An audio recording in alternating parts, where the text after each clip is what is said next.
पण आता ही वेळ अशी आहे की गावागावात फिरून आमच्या गावातल्या गावात भांडण लागल्याचा संभव निर्माण होतोय। आमची विनंती आहे तो आमच्या मराठ्याच्या आरक्षणाच्या पाठीमागे उभा राहील त्यालाच मतदान, नाहीतर बहिष्काराशी। जरांगे पाटील जो आदेश देतील, जरांगे पाटील जो आदेश देतील। आता मला बोलते दादा, आम्ही समर्थन देण्याकरता चालले आणि जो समर्थन देणार आम्हाला मतदान आम्ही त्याच्या नाही, पण हे बघा, मला त्या भाजपच्या पातळीला आणू नका। मी एकदा शब्द दिला की तो शब्द मी पाळते। मला उगाच तीनदा आमदार नाही निवडून दिलाय, मी काम करते आणि आज मी तुम्हाला समर्थन द्यायला शो साठी आली नाहीये।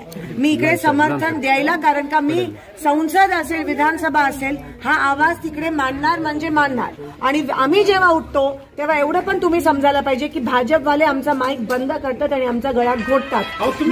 बसायचं ना, आम्ही सगळं बसले, तुम्ही सगळे बसले की काँग्रेसवाले। मी नाही, माझ्यावर तो आरोप।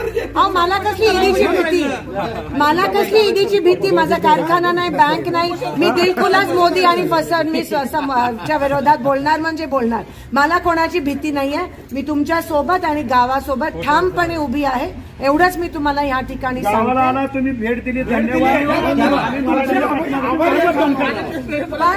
पण मग बघा हा, भाजपला एक पण मत जायला